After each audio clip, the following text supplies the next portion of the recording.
Good morning. Morning. My name's David Laws, and I'm Semiconductor Curator here at the Computer History Museum in Mountain View. And we're meeting this morning with Bob Dobkin, Chief Technical Officer at Linear Technology, to pick up on an interview that we started back in March when we did an oral history of the foundings of Linear Technology Corporation, and decided that we'd like to add more information on the aspects of the design engineer and the role that he plays, or she plays, very few unfortunately she's in the business, maybe we can discuss that, in the development of products for a company like Linear Technology.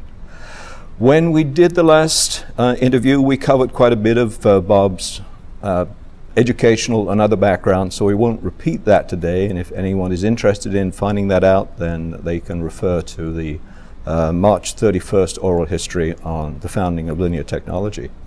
So without further ado, Bob, I think it would be very useful if you could describe the process that an analog design engineer would go through in creating an analog circuit. In what ways does that differ from the digital design engineer? Well, let's start with maybe defining analog and digital. Good point. Analog is a voltage. It's a real world parameter.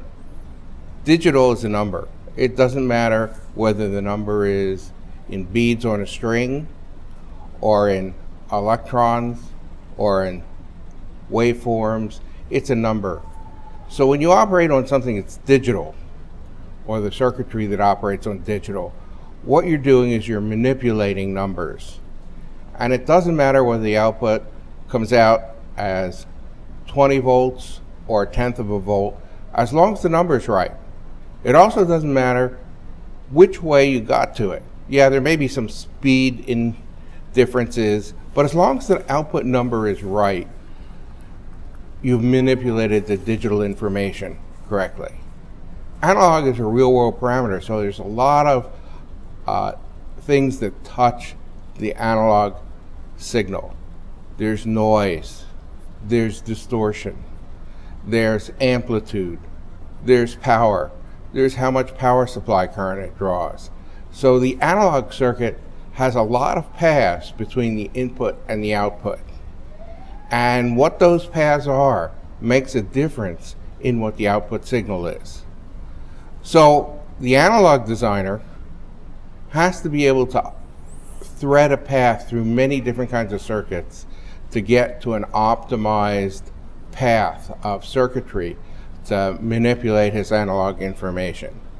In that way, that the analog designer has a kind of more difficult job. And there are much fewer analog designers than there are digital designers. I think that the people who end up doing analog design want to be there. I look at doing analog design like learning another language. When you start out learning a language, you start working with a dictionary and a set of rules that are your grammar. And as you're learning the language and you're, say, translating a piece of information from one language to another, you keep looking back at the dictionary to learn what things do. You look at the rules of grammar to figure out how it's put together. When you're doing a circuit and you're fresh out of college, you've got a set of tools and a set of parameters that you work with, and you do your node equations, you do your circuit analysis piece by piece, and after a while you figure out what the circuit's doing. When you're doing a translation, you put it together piece by piece. At the end, you know what it says. By the time you're doing analog design for 5 years to 10 years, you've picked up the vocabulary of analog design, and you know what pieces of circuits do all by themselves. You don't have to do any more equations. You just look at that piece of circuit. Oh, I know that's a differential amplifier, and I know what the input and the output's going to do. So you have all these pieces of vocabulary on the analog design that you know and you know how they work, even down on an intuitive level. A good analog designer can take a big schematic and just kind of look through it for a minute and understand what the circuit's doing. And it just takes experience and it takes learning the language. So an analog designer has to be in the business for a period of time before they pick that up. And then the analog designer has all the tools and he can start writing his own circuits. So, as opposed to digital design, there's much more craft to it in terms of all the different kind of tools you'll have to use and how you put them together. Today, the simulation tools, which are used to do the analog circuitry, are not complete and able to simulate all the effects that you find in a analog circuit. The simulation tools will give you a pretty good overview and pretty detailed response on a lot of things, but noise simulation isn't perfect. Interaction between different transistors in the circuit aren't perfect. Thermal simulation, that's one big area with power devices where there's no simulator to simulate what happens when you put 50 watts into a chip. And that all takes experience from the designers. The next thing that can happen on an analog chip, the chip can be affected by the packaging. The stress on the silicon chip changes the characteristics of the transistors in the chip. So what you see in the simulator may be different than what you see in the package. And since the stress isn't always the same. Is it physical stress? Physical stress. Yeah. You may see a lot of circuits that have a wide distribution of parameters you didn't expect because the stress on the silicon is changing the parameters of the transistors. So simulation doesn't show everything, whereas with digital, when you're working with numbers in, numbers out, you're pretty much assured that the digital is working like you expected if you simulate it. This difference in the kind of skill that's required to develop an analog circuit versus a digital, and it doesn't sound like something you can easily learn in college. How do you go about teaching an analog circuit designer to be productive and effective? The people who want to go into analog design, they've taken analog design courses in college. They've done some projects in college. If they get toward a PhD, they've designed some circuits and they've worked with that. And then they come into linear and they're assigned a senior design engineer to work with them. The senior design engineer has maybe 10 years or more experience. And the junior engineer works with the senior engineer. Junior engineer gets to design something on almost a daily basis. It gets critiqued, it gets worked over, it gets suggestions. So the junior engineer gets to look at what the senior engineer is doing. Plus, there's a repository of finished analog designs at Linear. And looking at what other people have done is a good way of learning how to do analog design yourself, because you get a chance to look at what many people have done to make a good analog circuit. You must have gone through this process yourself at some point. I believe you went to National and you worked for Bob Widlar. Did he teach you in this manner, or was it sink or swim for Bob Dobkin? With Bob Widlar, it was sink or swim. But I was able to look at what had been done in the past. Sure, by a master.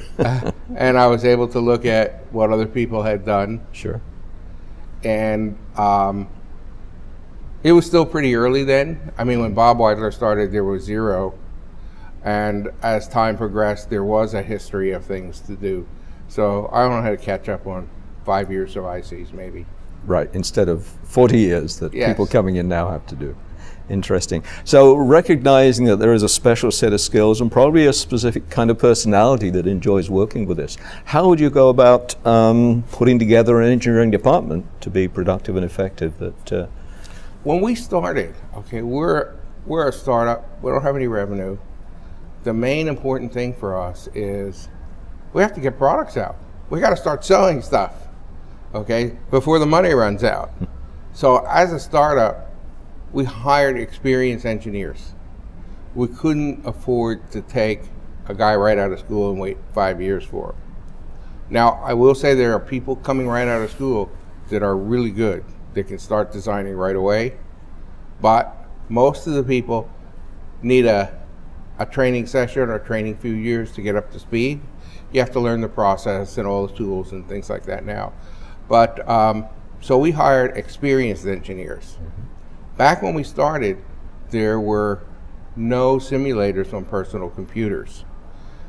We did breadboards. We had parts that came out And of the time IC. period, Bob, was 1981 when the company was founded, to put a perspective on this? Yes, So 1981. the PC wasn't even announced by IBM that there were No small PC. company PCs. Right. If you were doing simulations and there was SPICE, it was done on a mainframe. Very expensive. Sometimes you had to do it. But the circuitry was designed by pencil and paper, and then you would build it out of parts that came from ICs. You would solder it together, and then you would test it. We'd test it in the oven over temperature. Then you would lay it out. You would turn the schematic diagram into pieces, into parts on a chip. Then you would make the chip. Then the chip would come out, and you would look at the chip and see what's working, what's not working, and make changes. Sometimes these chips had to go around 3 or 4 times before all the bugs were worked out. So if you had to start out by hiring experienced engineers, you'd bring in some of these very talented people. I think you called a number of them gurus at the time in terms of promoting the skills of the company. They must have had very strong personalities. How do you go about managing a group like this? First of all, they did have strong personalities, okay? And you don't manage them, okay? You just hire them in and you say, we're here to make money. Okay, go do it. Okay, you don't hire people that need a lot of management. You just need people who have the same vision or the same direction as you do. And you just let them go. You make the environment as conducive to manufacturing, as conducive to designing and inventing as you can. So these people came in, we put together some rough product plans, and you just let them go do it. You don't need to oversee them really carefully. My job as the leader of the development and design group, I looked at what everybody was doing. If I saw better ways to do it, I'd suggest it to them. I'd help them if I could. Sometimes I was helpful, sometimes there was nothing I could do. They're as good as I am. And you put together an environment where people feel comfortable doing their own innovation. I was very careful when I put it together that if we had a group of people that were really talented designers, I took no credit for their circuits. They're very proud of what they did. If I made it a little bit better, that's great. They can take the circuit and we'll all make money out of it afterwards because we were a business. So you can't stifle people. You have to give them enough room to grow, enough room to develop their talents. And you can't try to take away any credit for them because they're very proud of what they did, and they really should be. I've seen environments where the boss tries to take the credit for all the people working for him. That doesn't work with really talented engineers. Mm-hmm. Mm-hmm. And so we put together that group. And one of the other things that we did as we were growing is the design engineers would go out and visit customers. That did 2 things. That promoted the products we had. This is a couple of years into, right, after the company started, maybe mid-'80s. And it also gave us ideas for new products. Customers would show us their problems. And for the most part, these few engineers that we had at Linear were some of the best in the industry. They could look at these problems. They would come up with their own solutions to them. We'd go to look at customers that had similar problems. And after we saw enough of them, we know I can make a solution that'll fit all these customers. Mm-hmm. And I can do it on a small chip because I know what I can put in a chip and I know what I can't. So I'm not going to try to put everything in there. I'm going to put it what makes an efficient chip, what works well. And I'll make a chip that handles all this whole group of customers. And this one piece over here, yeah, they'd like to have it in the chip, but it's not worth it. It's going to make it too expensive for them. Mm-hmm. So we'd make a very efficient chip, one that we could make money on, that would solve multiple customer problems. And it was done because we sent the engineers out to go look at the problems. Not ask the customer what he wanted, but we'd look at the problem and come up with our own solution to it. And the engineers liked that. They got to see the guys that were designing what they already made, and they got to see what's needed, and being great engineers, they wanted to solve problems, so they were solving problems. It went over very well within the company. Sure. Now this would have been active in business for a few years and established some validity as a competent company. How did you go about choosing the very first products? Did you choose the products, or did you choose the engineers and see which products they could design most efficiently? When you're starting a company, you need to get revenue. Having been in analog for a long time, I knew that it takes years to get sales in a product. You come out with a product, 6 to 12 months, you get the information out to the engineering community. They start designing with it into their product. Takes them a year to finish their product. Sometime in the third year, you'll start to get sales. That's what makes consumer items and customs attractive to some companies, because you get that revenue sooner. Mm-hmm. But there's problems with that. So the first thing that we did was we came out with second source products. These are products that already had a base in the industry and we're selling in many different areas. But if we just came out with the same thing that everybody else had, we could only sell on price if it was exactly the same. So I instituted within Linear and within our test systems the ability to trim critical parameters on these parts during the manufacturing steps. This was a new innovation. Analog Devices was doing some trimming with lasers. We implemented a different type of trimming on these parts. What kind of trimming was that? We put fuses on the parts and we could blow the fuse, right, and that would change a parameter, right, or what we call Zener zaps, which would provide a short circuit between 2 points. And right from the get-go, we built a whole portion of our test system to be able to drive those. Now we could take the parts that were industry standard and make them 10 to 20 times better on critical parameters than the parts that were out in the marketplace. So this is because you can control the precision value of a resistor, for example, that might have had a wide spread just with a regular diffusion. That's right. We could take the spread of the parts that we got and narrow that to very narrow distribution right at the critical parameters that people buy these parts for.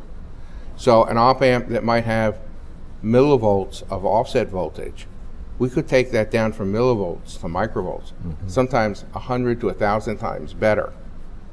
Now the customer gets a benefit. They don't have to trim their system. Right. I can give them better specs. They don't have to trim their system. They have a reason to buy my part now. And they're prepared to pay a little more for it.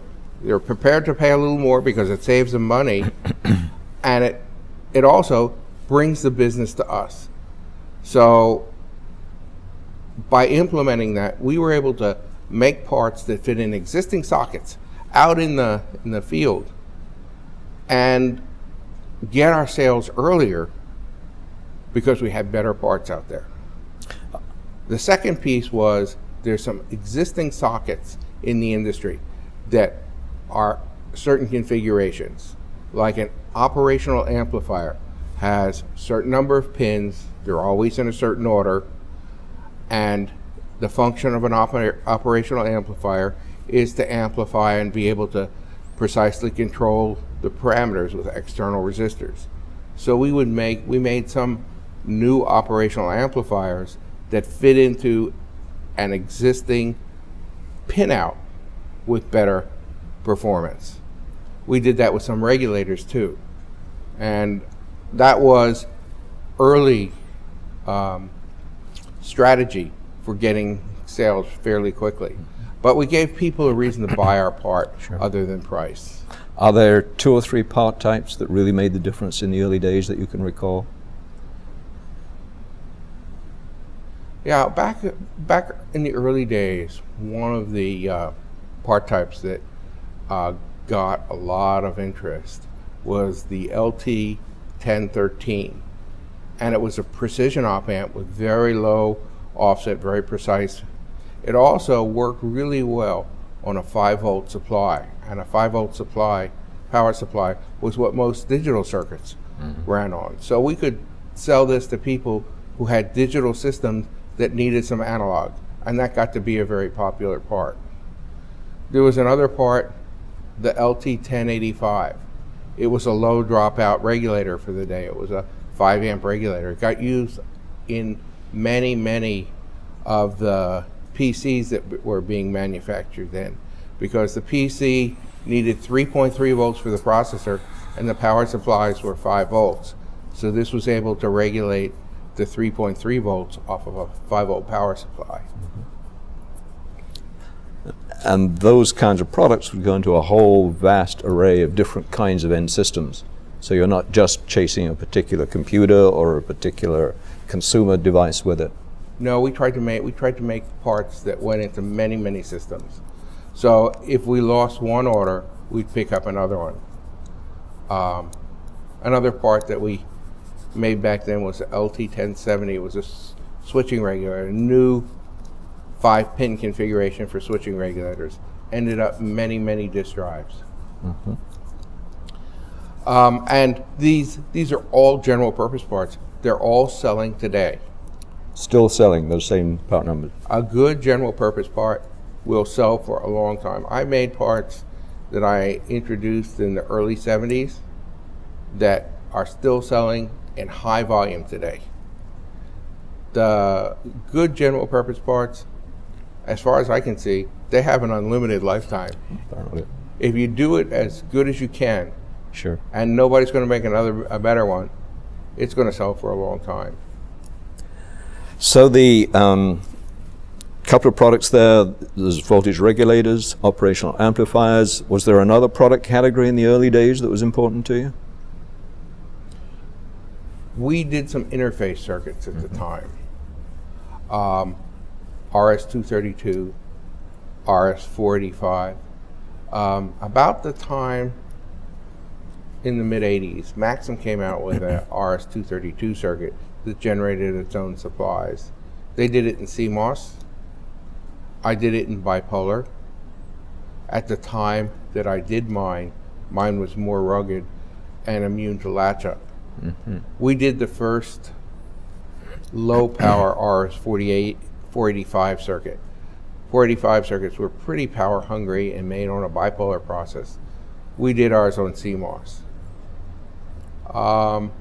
We tried to pick places where we could get our parts and give our parts an advantage that would be attractive to designers.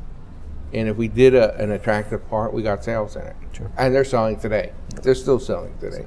Incredible compared with the digital business. The process you mentioned, bipolar, was the standard high volume process at the time throughout digital and analog businesses. So you started out with a bipolar process? We started with the bipolar process. CMOS was also in high volume production for digital. It was much denser for digital logic, but most of the analog circuitry that was existing was bipolar, and bipolar circuitry ran over a wider voltage range, up to 100 volts in some applications. The CMOS ICs were not at that time.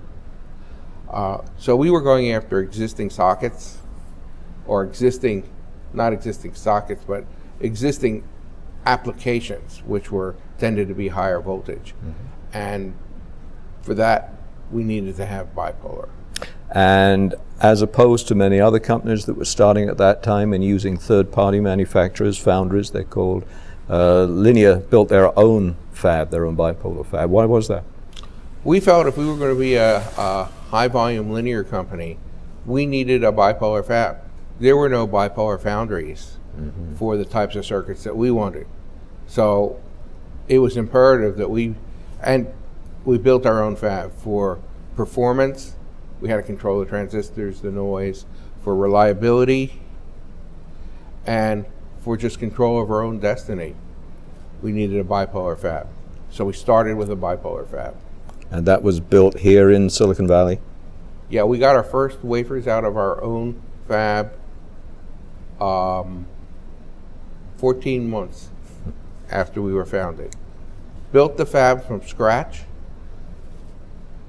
outfitted it, came up with a process, debugged it, got first working wafers in 14 months. Fascinating. You couldn't get a building permit these days in that time. So that's probably true. Actually, when we built it, we built in Milpitas because Milpitas was much more friendly to semiconductor companies at the time than Sunnyvale or Mountain View or San Jose. Interesting. And so you stuck with bipolar predominantly for the first, 5 years or so? But at some point you did start to, as you mentioned, build some CMOS products. Yes, bipolar is good for a lot of things, but we saw CMOS has its advantages.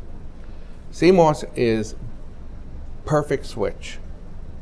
You can turn on and off a CMOS transistor, and it's virtually a perfect switch. That's what makes it good for digital logic. It's also very dense for digital logic. But for analog purposes, having a perfect switch is also really useful. There's a lot of circuitry that we would call sample data circuitry, where the analog information is sampled, or you need a switch somewhere in the circuit. Analog to digital converters need these switches. Chopper amplifiers need these switches. Multiplexers need these switches. So there are a lot of circuitry where having MOS available makes a big difference in whether you can do that circuit. And we could see that coming for a lot of the circuitry, so we needed an MOS process, so we built our own MOS process. Okay, so you built your own MOS fab? We built. We made our fab versatile enough that we can make MOS and bipolar in the fab. Okay. Did that require bringing much new skill into the company, or was the engineering department capable of building their own CMOS process? The engineering department was pretty much capable of building their own CMOS process without bringing in additional people. But we were growing, so we were bringing people in at the same time. Sure. So now you've got your company, you've got your improved second source products out. You're starting to get feedback from the customer in terms of what additional products they'd like to see. What was the process of interacting? Did the design engineers always go out, or did you build an applications department that interfaced with the customers? We had an applications department, and this was to help the customer. We had a lot of application engineers in the field to help customers. And these are not salespeople. They can't even give a price to a customer. They're out there specifically to help designs. And we did not ask the customer what he wanted. We came up with our designs on our own. We went out and we looked at the problems and came up with solutions. I think that's a big difference from what some of the other companies have done in the past. They would have their marketing departments go survey the customers, see what the customers want, put together specifications on what the product is that the customer wants. By having the design engineer go out there, and he knows the silicon, he knows circuitry, he can understand the problems, he can partition it better. He can partition a more efficient chip. And he knows, after he's talked to the customers, which specs are most important, they would be able to make the trade-off in the design that this non-important spec, I can let that go or I can let that be loose. This is the important critical ones. I have to make sure I do those properly. If you're just handed a spec to design to, then you don't know what's important, what's not, and what can be changed and what can't be changed. Right. So by giving the engineer the freedom to come up with what he wanted to fulfill the problem, we got better products out. And presumably those better products were harder to design than some other products, which would require you to be on the leading edge of design. How do you develop those skills? Very good people. This company was built on very good people. And it's really important that when you're building a company, you build it with good people and you know that they're not interchangeable. And you treat them well. You treat them like they're important, because they are. They're really important to your company. And a lot of them hang around for a long time, I understand, at Linear. Linear keeps its people happy. I mean, the environment is a good engineering environment. People who come to Linear rarely leave. How do you define a good engineering environment? What is it about an environment that causes an engineer to want to stay around? Very low politics. Many engineers that they work with who are smart and can work with them, understand what they're doing. Having management that understands the problems that occur, and being able to work with the engineers to solve those problems. Being able to see your part in the field, talk to customers, and get feedback from the customers. I really love your part. It's working great. I'm going to buy 1 million of them. That's a nice ego boost for somebody who's worked on a part. Mm-hmm. We have schedules, but we understand schedules are our own. Since we're making parts that are innovative and haven't existed before, our schedules are our own to get those parts out. We're not making a custom part to a customer's schedule. So if the schedule slips a quarter, we don't like it, but it happens, and nobody gets dinged for it. So we've got an engineering environment where engineers can do their engineering, they get appreciated for it, and we make it an easy place for them to work to do engineering. So it seems like we've covered 3 important aspects of the engineering. There's the analog design engineer, there's process engineering, which is important, we turn in terms of tweaking the process, and there's the applications engineering role within the company. Would you say, how do they work together? What drives decisions between the relative roles of these different departments? I tend to think it's more design-centric. Mm-hmm. The design engineer also does many of the applications for their circuit because they know their circuit better by the time it's out than anybody else. The applications engineers work with the finished ICs and solve bigger problems, system problems that show up. And they work with the customers and help solve the customer problem on the customer end. Although back when we were very small, didn't have a lot of applications people, the design engineers talk to customers and help them solve their problems as well. Process is a separate group, and there's things that you can manipulate in the process for your circuitry.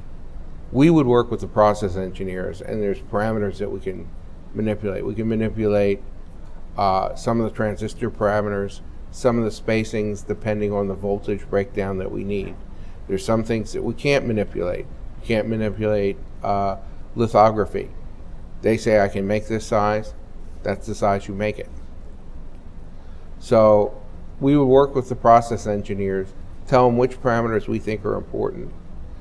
They would come back and tell us what we do, and we'd end up with a process where we were pretty happy with the transistors, They were pretty happy with the producibility, and after everything was characterized, we'd start to go design with it.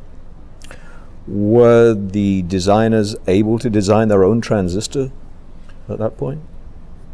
Could you? Not only did they design their own transistor geometries, they sometimes modified the process to optimize the product.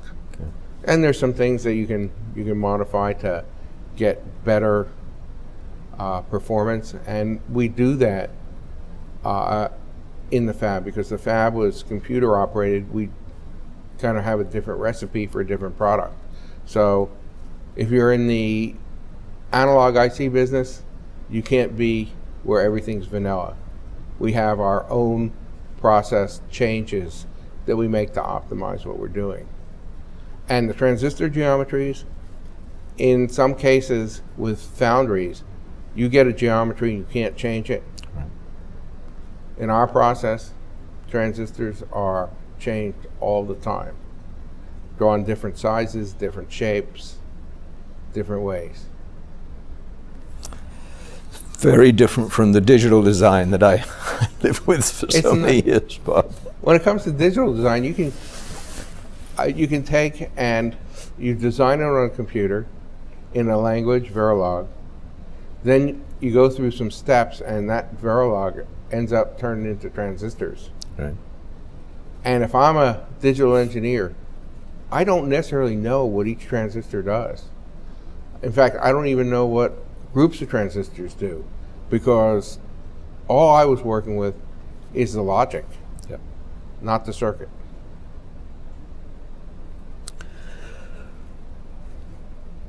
You had a very high-profile applications engineer at Linear for many years, Jim Williams.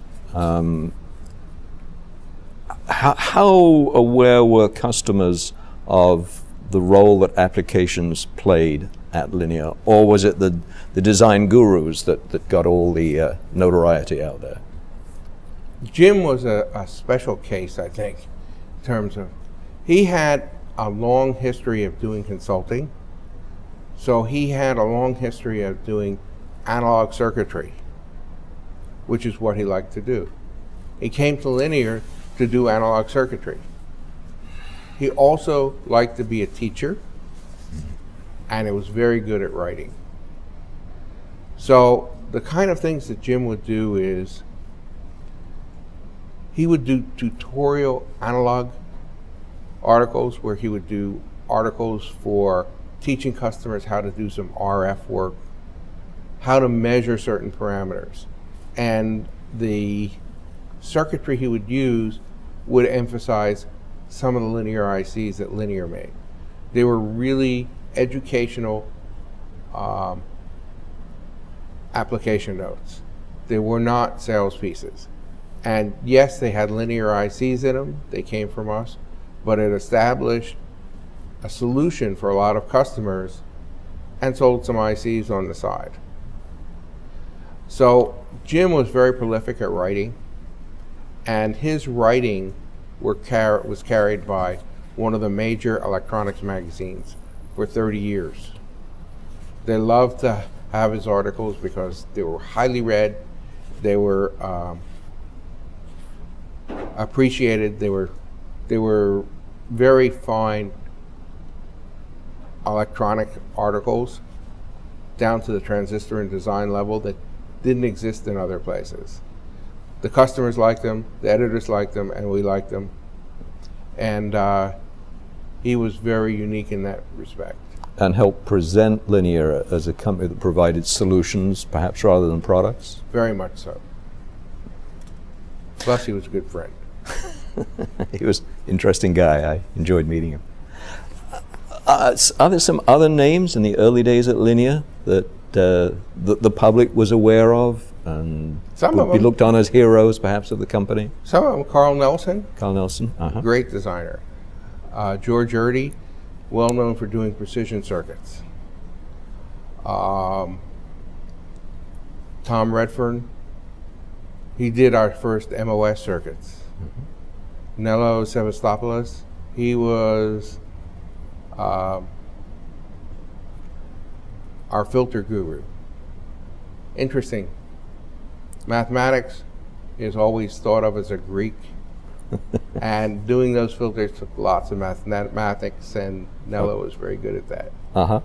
Are there any stories about any of these people that sort of got around that gave the company a personality? Actually, pretty much in the early days, we worked well together. Mm-hmm. You know, if it works, it works. If it doesn't work, it doesn't work. It's black and white. Right. So we got to do our circuits, and if something didn't work, people knew it. And then when it did work, they also knew it. So I think I was very lucky having such a wonderful group of people to work with. Certainly had a unique crew there to work with, for sure. So how has the process of analog design changed over the years? You started out, there were no personal computers even. You used to have kit parts to build devices and check them out. Yes. Has it changed a lot, or is it still fundamentally the same process? I remember when we bought our first personal computer to do circuit simulation on. It was 86. And it was the first time you could do simulation on your desk rather than as a terminal. Mm-hmm. We had to be worried about how many seconds of CPU time you were using. And during the 80s, there was a big transition. At the end of the 80s, all the circuits were being designed on computer. It got rid of a lot of the problems that you had in trying to breadboard it. In a computer, all transistors match really well, and they're all the same temperature, because that's a number in the computer. Right. Really important in what you're doing. So the design transitioned from breadboard to computer. Then as time went on, the circuits got more and more complex. Early 80s and 70s, circuits had 50 to 100 transistors in it. MOS circuits had more. And then by the end of the 80s, we're at several hundred transistors. And then it just moved up from there. The CMOS circuits that we do now have processors in them. They'll have thousands of transistors doing either random logic or processor type logic. So today's circuits may be some of them 20% analog and 80% digital, but it's the analog part that differentiates them from a lot of the other circuits that are out there, because the analog part takes a skilled analog engineer to make. Mm-hmm. One of our circuits, a 20-bit A to D converter, it's got a lot of digital in it, but it's 1 ppm linear. That's more linear than resistors. And it takes a skilled analog engineer to be able to do that. Mm-hmm. It takes a skilled analog engineer to be able to use it too. Probably. Just a... Sure. So take a break there.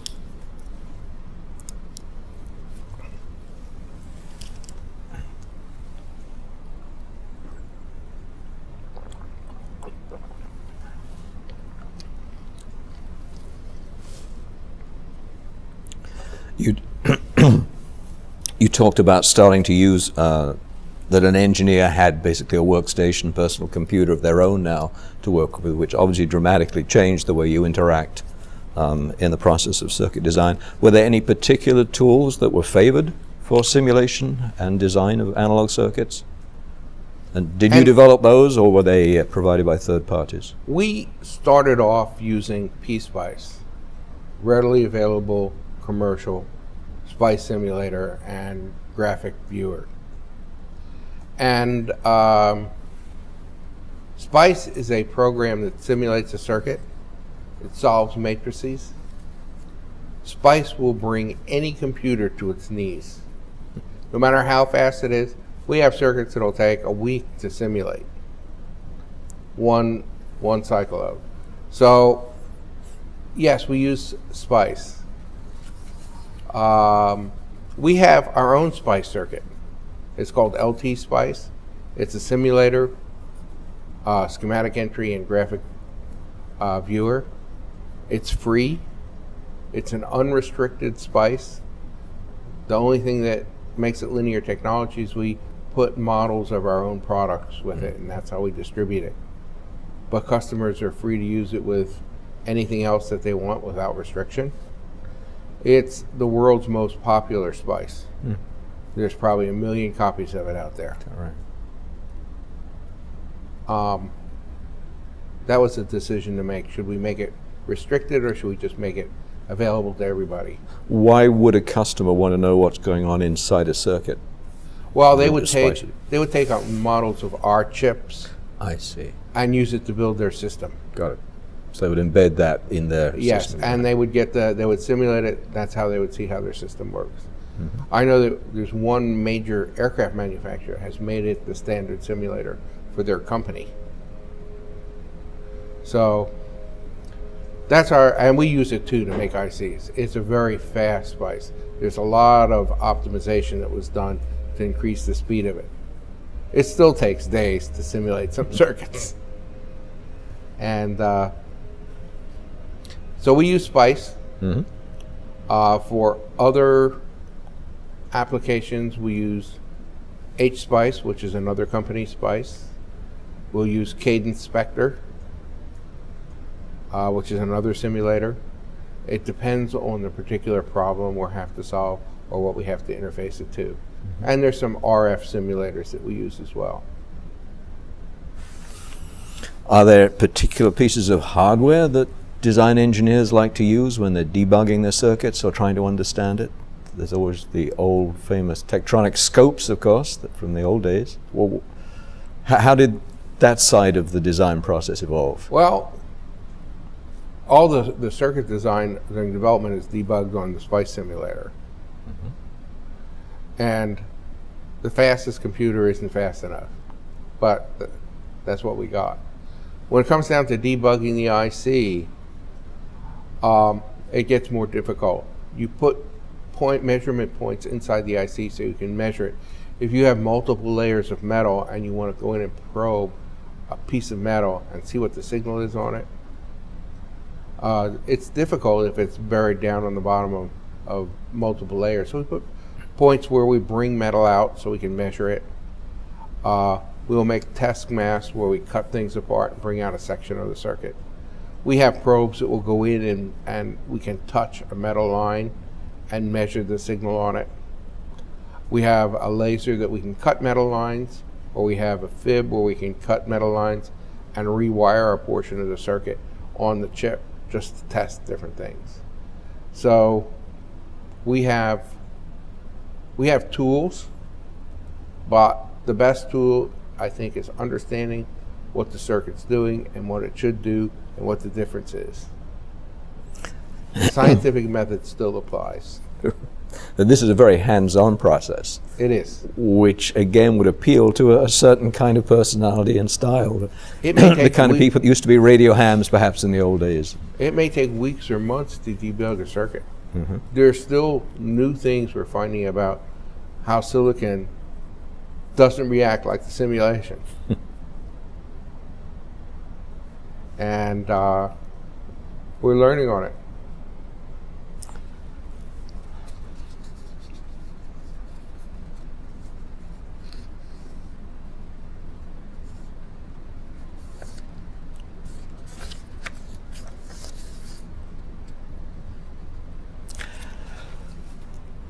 So which technology is probably most important from the mid-90s on?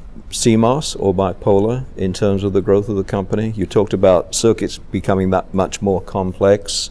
There's a lot more digital or analog to analog kinds of design going on in the chips. Does that make CMOS a predominant process today? CMOS is probably 60% today, but bipolar is still growing. I mean, having both of them is important, We have certain areas that we've decided we're going to make products in, and there's a process that does a better job going into one area compared to the other. So for a lot of the precision work, you need to have bipolar. For a lot of the switching regulator work, or for products that need sample data, CMOS is important. If you need microprocessor control, CMOS is important. But they're both important. I think one of the ways we were able to grow stably was by having both processes available. And it's not a matter of people saying, oh, this is better or worse. It's a matter of what's the right tool to do the job. Mm-hmm. The right tool is whatever will get the job done the best. If it's CMOS, it's one. If it's bipolar, and we have bi-CMOS too, so it can be a bipolar CMOS combination. Sure. One of the items you mentioned early on was the role of the package and the impact that can have on the operation of the circuit. And there are other aspects, probably long-term stability of voltage references, and that can be impacted by the package. Where does that skill come from? Just a matter of knowing what happened in the past and how to tweak it? Are there particular skills in the company that allow you to make better decisions in that area? Packaging is a necessary evil. The chip itself is strain sensitive, so any flexing or pressure affects the transistors. So when we put it in a package, there's two places that we get stress. One is from the back of it, the back of the chip, and the other is when the plastic comes down on the top. There are, after long periods of experimentation, there are places on the chip where there's more stress or less stress, and it's not always the same because the molding compound doesn't harden the same at all times. But we try to put critical transistors in areas of low stress. It's still not a perfect science, or maybe it's a perfect science, but the answers are still pretty random. So we have some skill in it just from experience, but that's it. And the packaging changes the parameters, changes it with time because the plastic hardens slowly over months. Temperature cycling changes it. Packages absorb water, and you can watch a parameter on a chip change as the package is put into a humid environment. So things are not easy to do in a lot of these packages. Hermetic packages, which are too expensive for most commercial use now, are much better, and they're used for really precision items or military stuff or satellite stuff. And they tend to be a larger package, and there's such a pressure to make the smallest possible package today anyway to fit in so many. The military ones are bigger. They're made on a process that's called rad hard because the satellites are in a radiation belt. Do you do much design specifically with that in mind? We've modified one of our processes to make it much more radiation tolerant for space level. Mm-hmm. And we sell products that are space level qualified, which have that modified process. And those have to go into a hermetic package because they won't be as reliable as needed in a plastic package. Sure.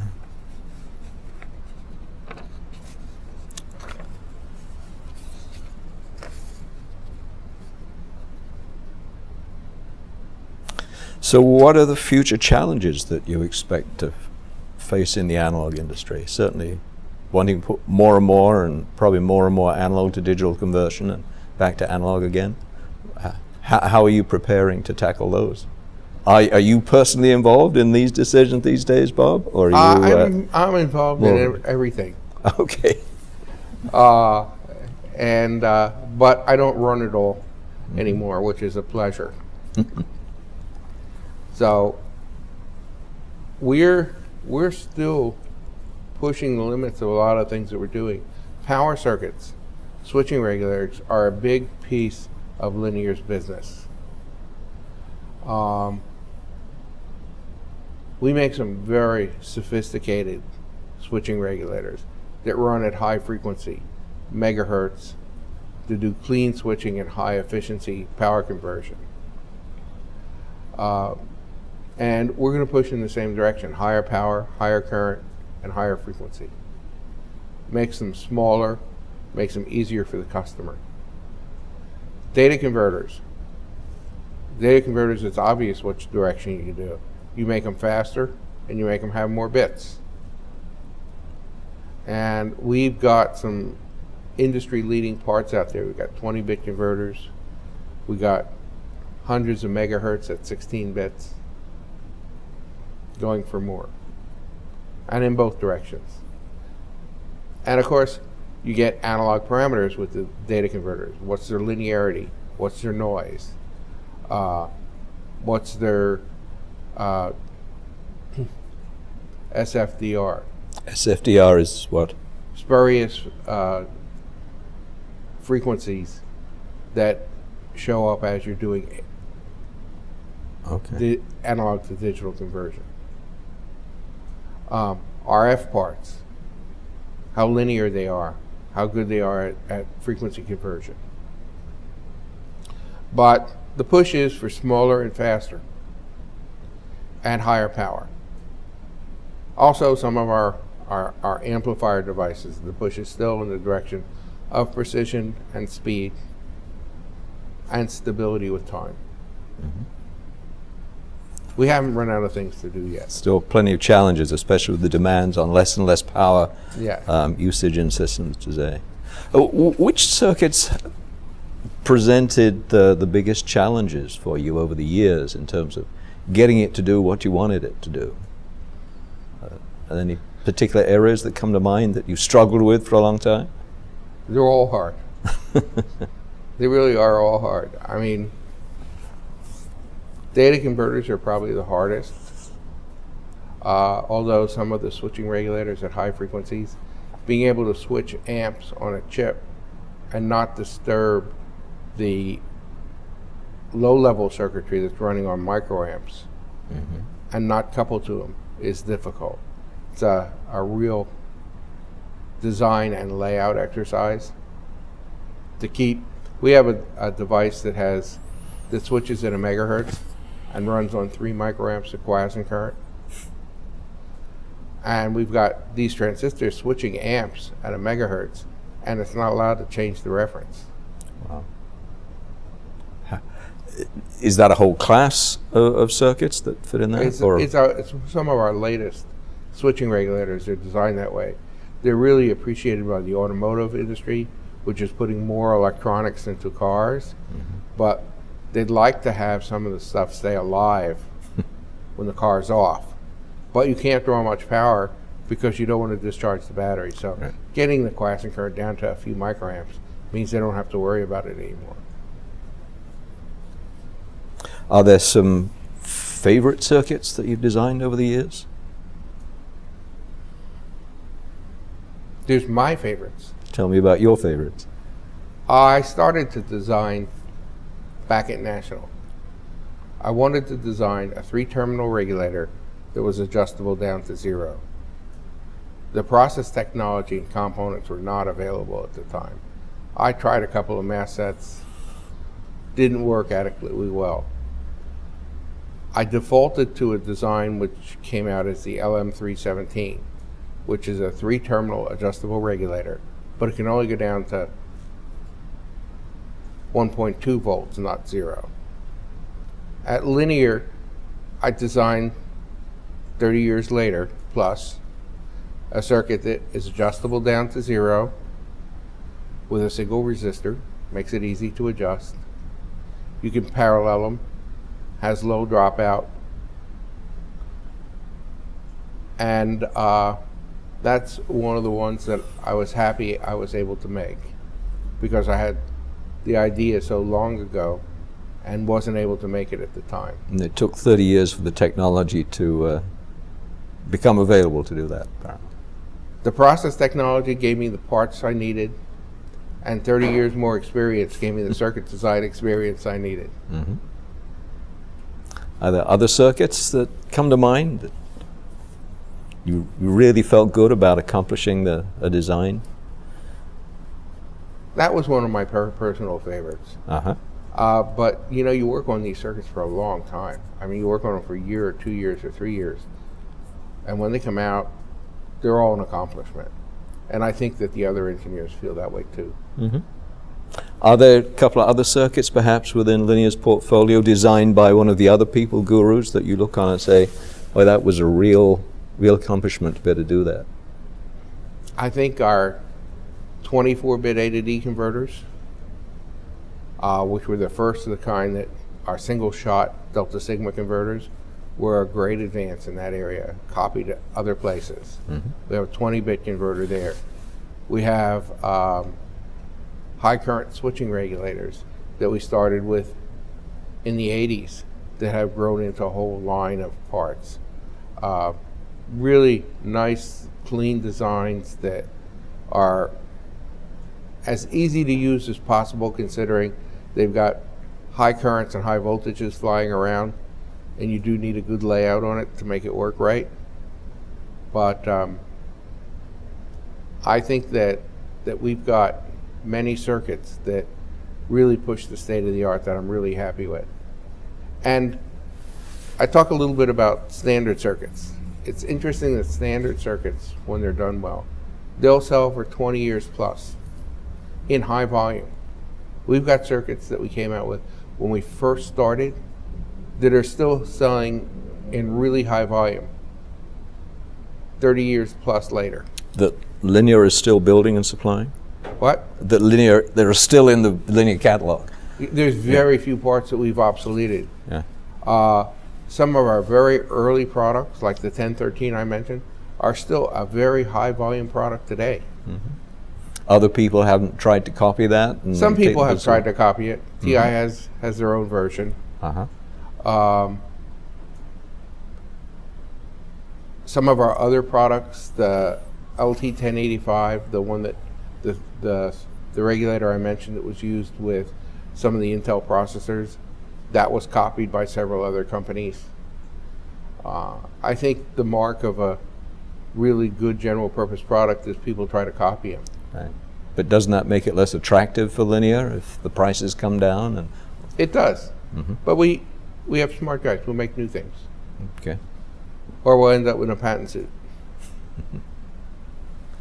All the every portable computer in the world that has a sleep mode uses a patent that Linear had. The patent's now expired. We called it burst mode. It's a way of making a switching regulator that has high efficiency when it's running, and it has high efficiency when it's in a quiescent state, like the 3 microamps I mentioned. Mm-hmm. That's used in every portable computer as the power supply circuit, because you take your computer and you close it up, and it kind of goes to sleep, and you open it up, and it comes back. During that sleep time, the power supply circuit is going into a mode that we call burst mode that we invented, where it maintains high efficiency at really low power. Mm-hmm. So you can get long battery life with your computer sleeping. And that was a development that Linear did. Have patents played a very important role in the company? They've kept our attorneys very wealthy over the time period. We have collected on some of the patents. We've paid on some other companies' patents. Patents are important to protect your technology. They're also important for defense against other companies. I think that the patent system needs radical revision. If you have a circuit and you're selling maybe $500,000 worth a year, that's a reasonable circuit. It's not a blockbuster. But then somebody else copies it. Is it worth spending $5 to $10 million to defend that patent? Probably the patent not. system requires attorneys, and the attorneys are expensive, and the minimum you can do in a patent suit is a couple $1 million. So it makes it hard to make the minimum decisions. you can do, that's the minimum that it would cost to defend a patent? Yes. Yeah, okay. Yeah, defending a patent is an expensive proposition. As well as consuming a lot of time and energy within a company. It does. How do you get your engineers to think about patenting a circuit? Is there a reward system of some kind? There's a small reward for patenting, but they're part of the company. They know what's important, their boss knows what's important, and we always do the trade-off. Is it worthwhile patenting it? We don't patent everything. Some companies do because they want to take and say, your portfolio of patents is this high, mine's this high, so pay me some money. We just look at patents and look at their value, and if we think they're going to be valuable, we'll patent them.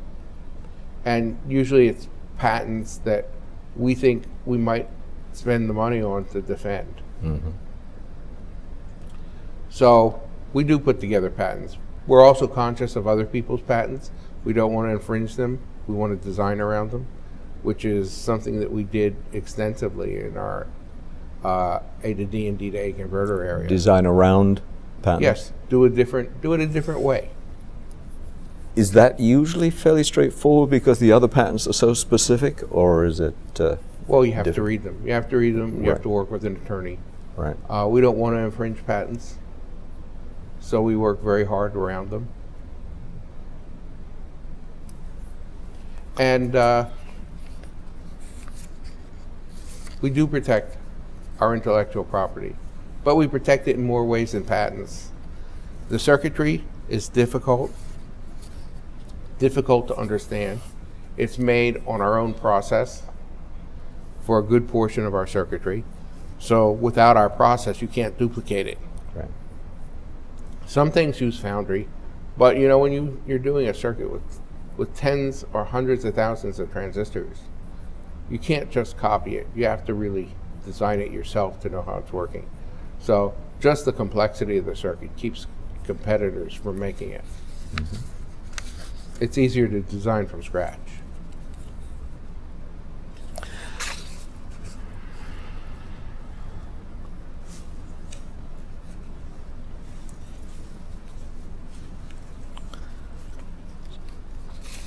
Back to the question about foundries, how much of Linear's production is made in foundries these days? Just roughly, if it's a public number. Maybe 5%. As small as that? Okay. We make it internally because we get to control it. Right. And we can adjust it. It comes to some products where it's very small line width. We don't have that capability in-house. Mm-hmm. So we have to go to a foundry. And in a lot of cases, it's not worth trying to put in these very small feature size digital processes in-house. They're very expensive. They get amortized over many millions of wafers of digital circuitry, and we wouldn't have nearly that volume. So we put the processes in well after digital has started to abandon them. Mm-hmm.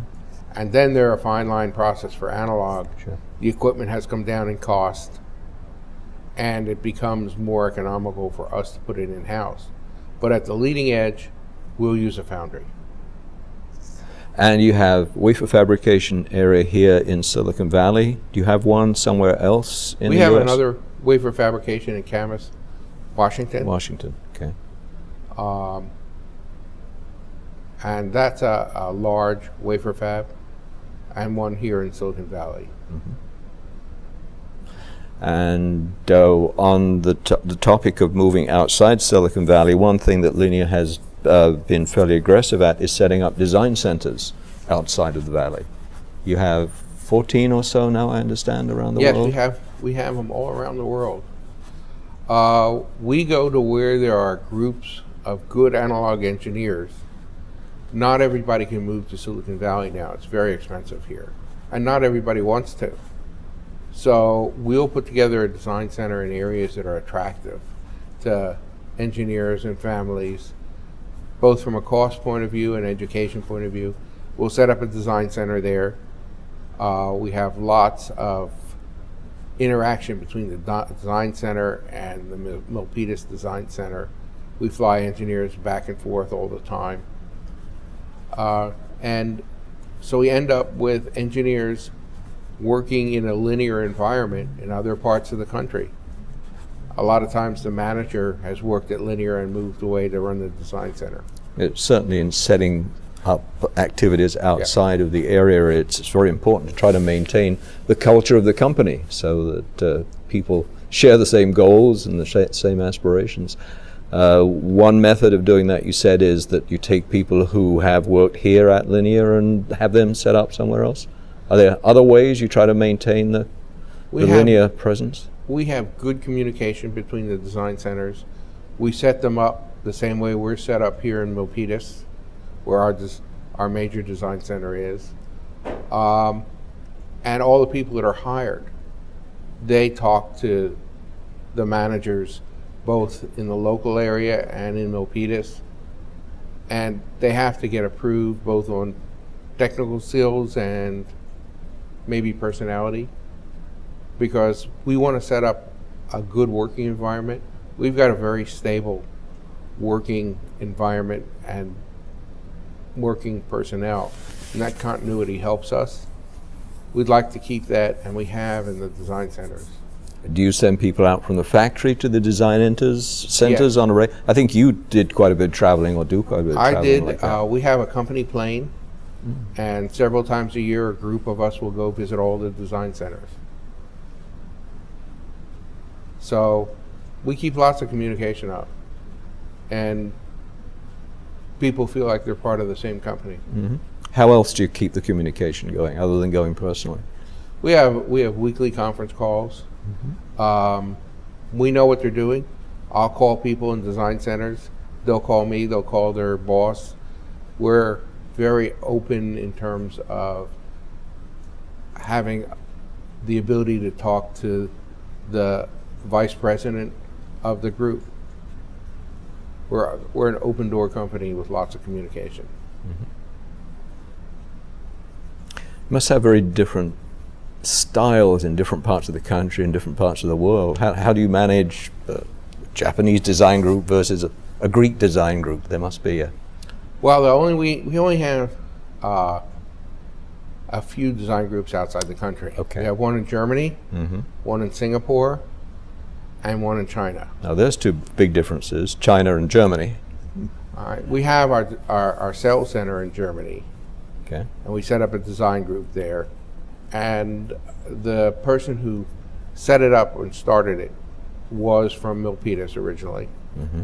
So he set it up with the culture. Right. We now have a local manager. They know all the people back in Milpitas. Singapore Design Center is where our Singapore factory is. So they get lots of communication between Milpitas and Singapore. And they're a productive group too. Mm-hmm. We have, back when we started, there was lots of design groups from other companies. I think ours was one of the most productive, and it's one of the longest lasting ones because they're still there, they're growing, they're making products for us. Mm-hmm. China, there was some Chinese engineers that worked for Linear who for personal reasons wanted to move back to China to the rest of their families, and they started up their design group there. Where is the group in China? Hangzhou. Uh-huh. And in Singapore, that's a test facility, a packaging and test facility? Singapore is mostly test and design center. Okay. We have our assembly in Penang, Malaysia. Okay. Are there any other international operations for Linear that you've been involved with? We have sales centers all around the globe, Of course. but those are the manufacturing design areas. Do you get different demands in terms of application support from different parts of the world? People's expectations our different? products are all industrial, general purpose products.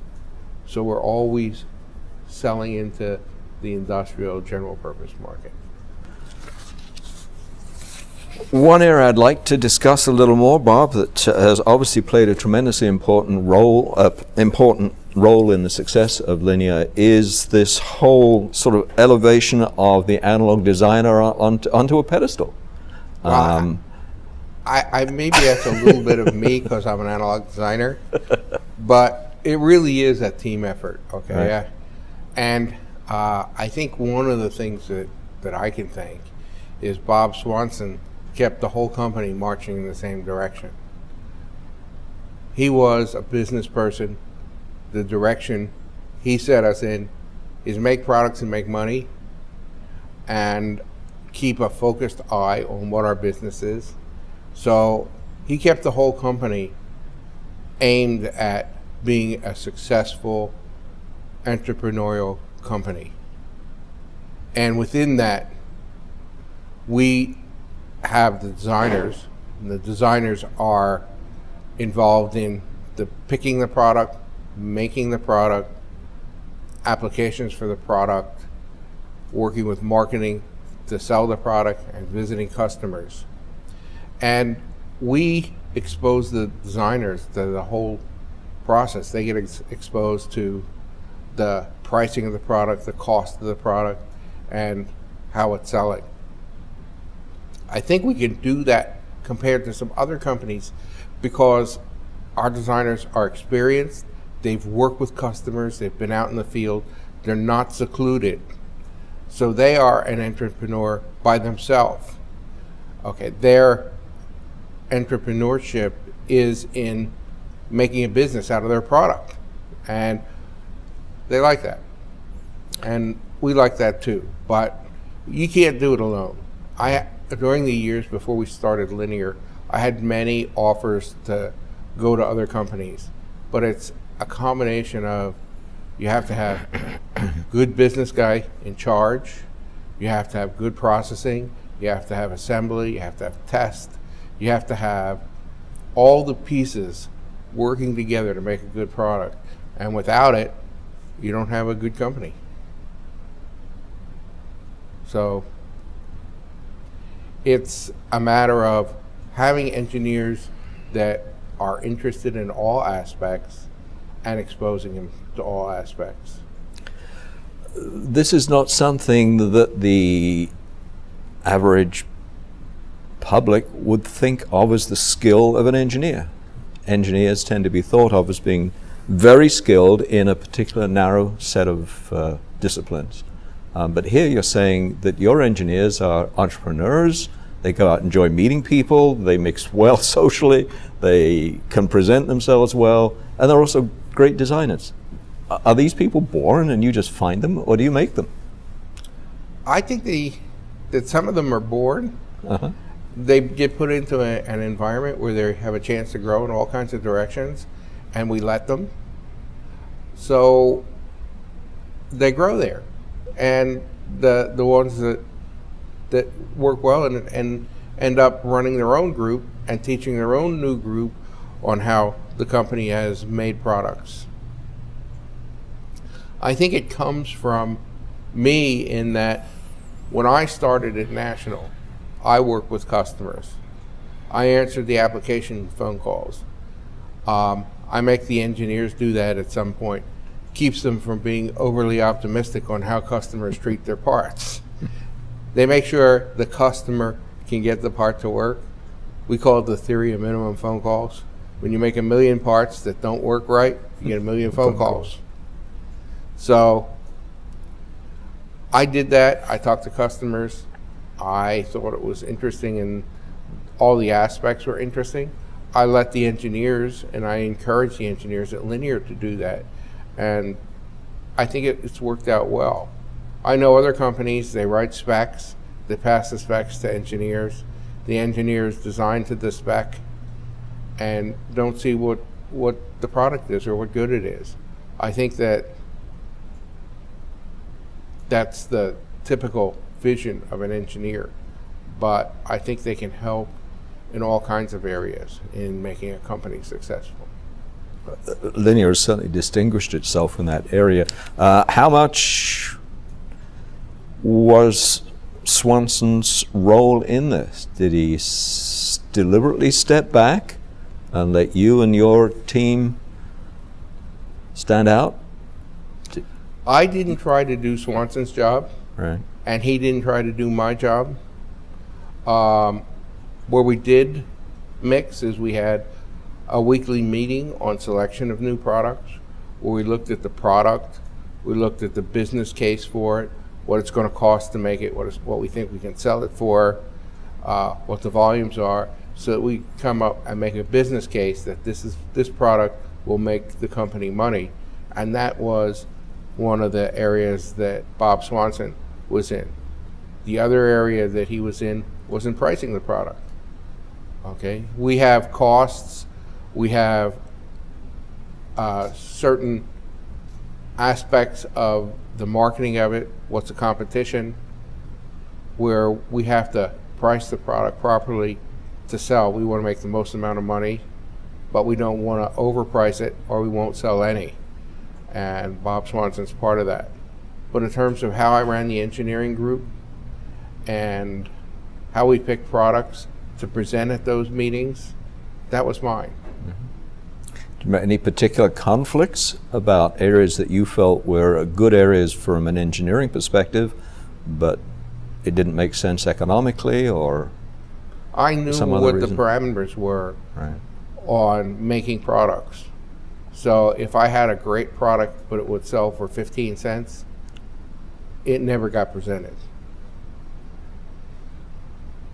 I had parameters on the costs and on the die sizes and the economics of the product. So we target our products to fit into the company business model. The products that are coming out of the design groups are determined by the design groups. They come up with a product idea, or do the product ideas come from someplace else and get given to them? They come up with it from the product groups. There must have been some disappointments or disagreements when you've got all those groups out there, Rob, is there? I mean, there's no disagreement per se. There's disappointments. Yeah. We thought this product would sell, and it's not selling very well. But by the time a product is presented and we're making it, there's no disagreement as to whether we should make it or not. Because you've gone through a long process to get to that point. We've gone through some internal processes. We don't have formal processes. The managers in each group are experienced in picking products. There's some people that are good at picking products, some people aren't. We have people that are good at picking products, and they're the ones that suggest the products for the group. And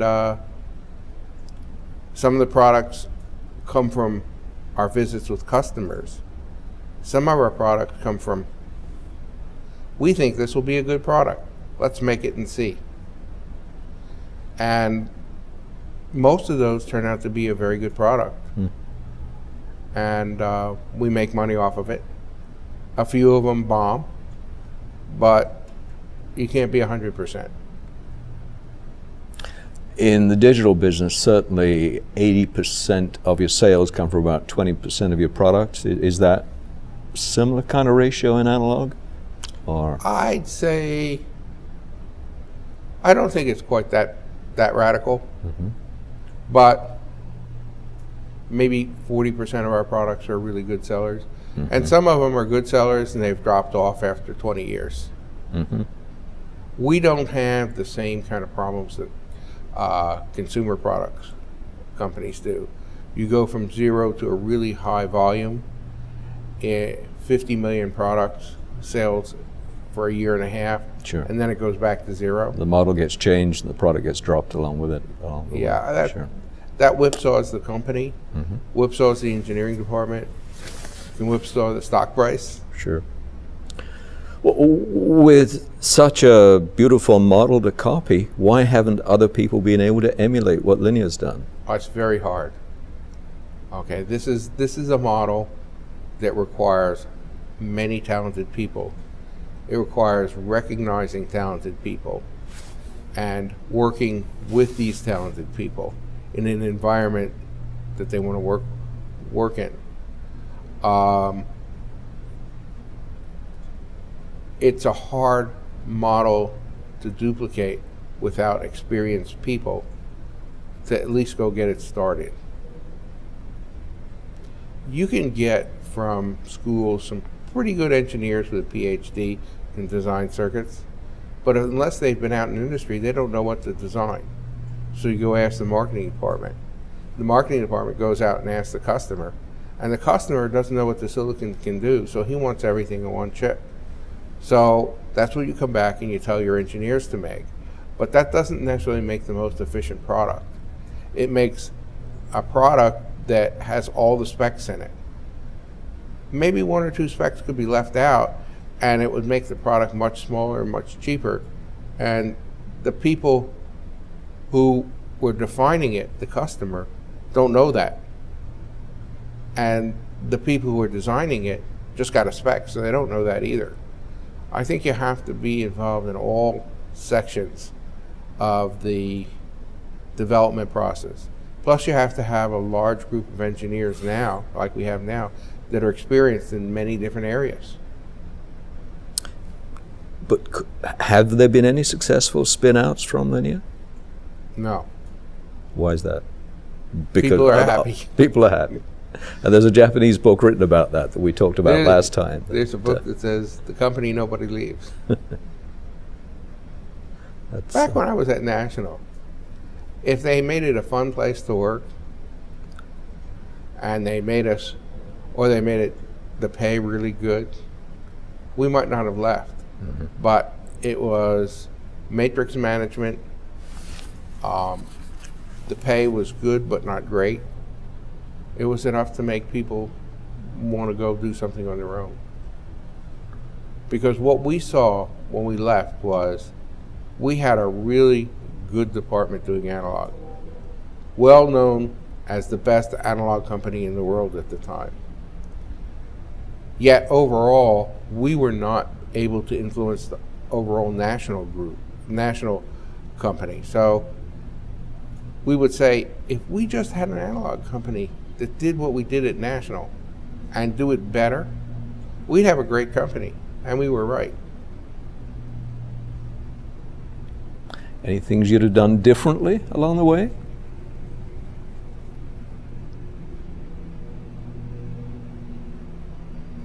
We've done so many right things because we're still in business. I know what products not to make now. Okay. I mean, those were some of them were wasted effort at the time. Uh-huh. Because you didn't understand the market. Well. Probably didn't sell because the market was... Well, or they weren't targeted exactly right. Mm-hmm. But we had enough experience to make some things and do well with them. We had enough people that understood applications to design general purpose products for those applications. I don't know how to run a company that says, I'm going to make the next modem or the next RF chip for Wi-Fi. Huge market. Difficult product to do, but everybody's going to be in that market. Everybody's going to copy it. And we don't have those people within the company. That's not the kind of business that we're looking for. We're looking for really high performance products in our areas that we want to sell into industry. And most of the markets that we go after are not really visible. There's some interesting things going on right now with the maker movement out there, the hobbyists getting in. You seeing much interest in your product from that area? No, we haven't. But they use a lot of our products. I would imagine so. I mean, power supply products are general purpose products. Of course. Anybody that's making some electronics needs a power supply to power it. So right. That makes a good area for us. Okay. You don't see anything particular developing out of that presents an opportunity for you? Other the power supply obviously does. That's good. How about other technologies that come along, such thing, non-silicon semiconductors? Have you ever looked at gallium arsenide or silicon carbide or any of these other things? We've looked at gallium arsenide. Silicon carbide is a good area. One of the things that's been part of our business philosophy is do what you're good at. We don't know anybody in the gallium arsenide area. We don't know anybody in the silicon carbide area. We know companies that have made that business, but there's no reason to think that we can get in that business, provide our products with an advantage, and go and make a good business out of it. We do look at things. I mean, we looked at micro machine sensors. Yes. You can buy an accelerometer at DigiKey in quantities of 1 for 60 cents. I don't know that I can make an accelerometer that's that much better that I could sell for a higher price at lower volume that could compete with that. And there's not a lot of analog stuff. You could stick around it and put it on a chip and have it make sense. They've already done that. That's been done. Okay, for 60 cents. For 60, and that's a low volume price. Right, that's incredible. How about things like graphene and some of these other new materials that are being? When it shows up to be useful to us, okay, we'll go after it. Yeah.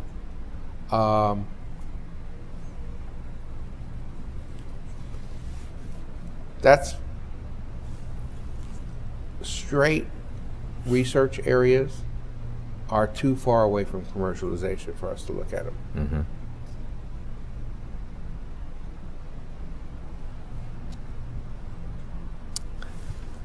John, do you think there are any other areas that we could probe with Bob at this point? I feel like you've covered the waterfront pretty well. You know, a lot about culture, a lot about products, technology. I think it covers it pretty well. What do you think, Doc? Yeah, I think so. We look at all these new areas. Right. We look at graphene. We look at silicon carbide. We look at, do we want to try to make it, or do we want to use it in our applications? Mm-hmm. And we'll use it in our applications. It takes a while for us to decide, hey, that would be a good process to put in our stable to go forward. We did do a step change at one time when we decided we're going to go from making ICs to making modules. Okay. Where we took our ICs, we hooked them up with resistors, capacitors, and transformers, or whatever we needed to make a 1 inch by 1 inch by less than a 1/4 inch thick encapsulated module to make it easier for customers to put these parts down. Mm-hmm. They were able to buy a fairly complex function with guaranteed operating parameters. They knew they could put it down on their board and have it work. They didn't have to do any design. And we're selling those modules, which is a new assembly technique for us. Mm-hmm. New for us in that we have to buy a lot of components outside. Right. How long have you been doing that? Several years now? Yeah, it's probably 10 years now. Oh, 10 years. Okay. And it's obviously, you wouldn't have kept at it for 10 years if it wasn't providing some value to the company. Years. Yeah. Okay. Interesting. Daniel, you have this question, is Linear a product company, a solutions company, or a service company? Right. Okay. We cover that a little bit, but if you've got something you can elaborate on that aspect of it, you might say all of the above, of course. I think it is all of the above. It's a product company. It's a service company. We know where we make our money. It comes from customers. We have to service those customers. It's really important to understand that the customers are really important to everybody at Linear. I mean, we're not 100% perfect, but we understand that customers are important to us, and we try to keep them happy. We try to work with them. We try to provide solutions to them. Things don't always work right. We try to fix it. So I think some of the bigger companies understand that, but maybe the lower levels within the company just don't see it because they're working so isolated from their customers. Mm-hmm.